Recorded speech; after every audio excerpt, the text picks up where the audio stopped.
Well, good morning. Thank you for the opportunity to have me today here. And as many of you guys have said already, I met Fred quite a few years back, and it was also our first funds that we receive other than from the church members.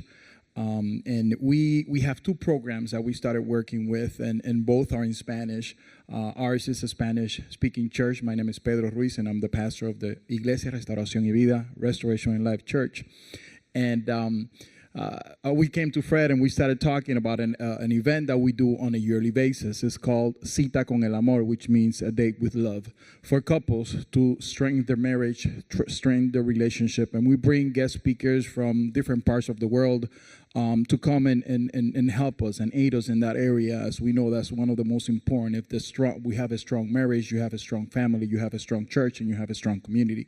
So we wanted to make sure to strengthen that area. And with the help of the Christian Giving Fund, we were able to help 75 couples to go to those events to strengthen their marriage in every area. So as we know, we have a lot of kids that the parents are not at home, that, for some reason they got divorced in different circumstances that, do not allow them to have the mom and the dad at home. And when we have this event, it strengthens that relationship to make sure that they develop and they, continue to have that strength within their family. So that's one of the things and that was the first time we ever received any type of funds for that program.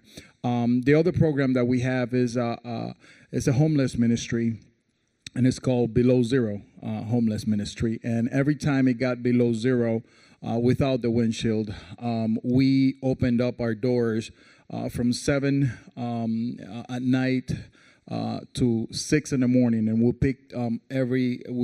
make drops or pickup at the library downtown and 3 other pickup places to pick up different homeless people, to bring them to a place where they can be warm. Even police officers came to drop people off at our place because we were doing that with other churches, especially that those years that was like 50 below.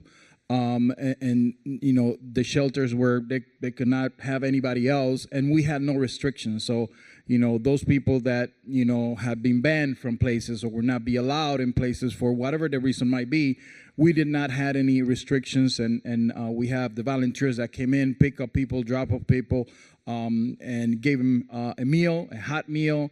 Of course, there was a spoken word that was given to them, a few songs that was sang, and a lot of hugs and before COVID, a lot of hugs and a lot of love towards them. And they always said, we have been to different shelters, but we have never felt something like this, like we feel here, because they were not just there just to spend the night, but we made them feel, like family, like they were cared for. Some of them came the next morning to the church, to the Sunday service, even though it was in Spanish, and we had people translating to them so they could listen to the word. So, because of that, we were able to do that, and we will continue to do it. Now we are blessed to have just purchased our own building for the church. So we'll be continuing to do more ministry and more into that area. So thank you for your generosity.